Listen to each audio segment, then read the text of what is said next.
Welcome to Spring LIB. The first part of this question talks about the cylinder in an automobile having a particular volume of 524 centimeters cubed, or 524 milliliters. If the cylinder then is filled up with air at 74 degrees Celsius and 0.98 atmospheres, you're asked to calculate the moles of oxygen that are present. So we're going to need the ideal gas law. And first we'll calculate the moles of total air that are present. Rearranging the ideal gas law gives us the moles being equal to pressure times the volume divided by RT. The pressure is given to us at 0.98 atmospheres. The volume, again, was 524 milliliters, or 0.524 liters. We divide that by R, which is our constant, 0.08206 liter atmospheres per Kelvin mole, multiplied by the temperature, which will be our 74 degrees Celsius plus 273 to convert it into Kelvin. This then gives us moles of 0.01803. Now remember, this is the total moles of air that were introduced. In order to figure out the moles that are oxygen, we simply need to multiply by the fraction of air that is oxygen, and this is provided at 0.2095. We then get moles of oxygen being equal to 3.78 times 10 to the negative 3.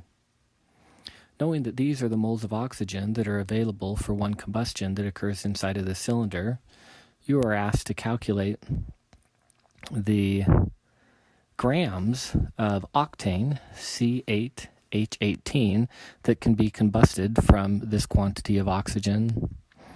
We need to first then write the balanced chemical reaction for oxygen with octane. C8H18 combines with oxygen to make, in a combustion reaction, carbon dioxide and water. To balance this, we recognize that we have 8 carbons here and 1 here, so we need to put 8 in front of carbon dioxide.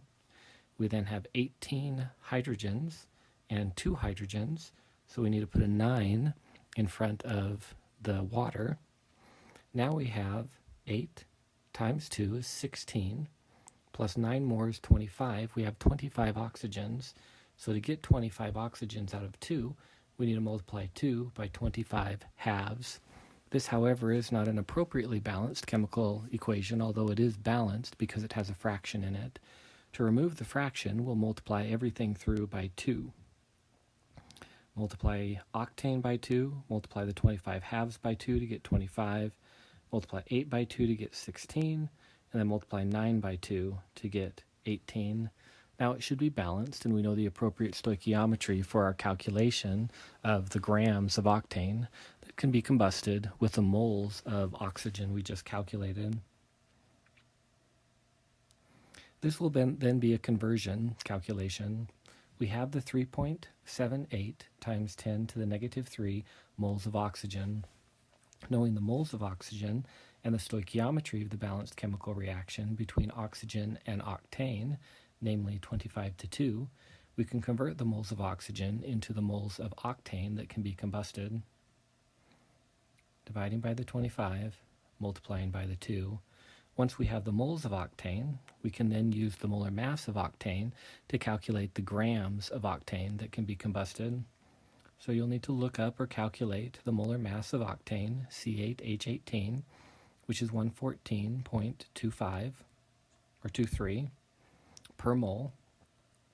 This then gives us the grams of octane that can be combusted from the moles of oxygen that we just calculated in a single combustion in one cylinder of an automobile to be 0.0345 grams.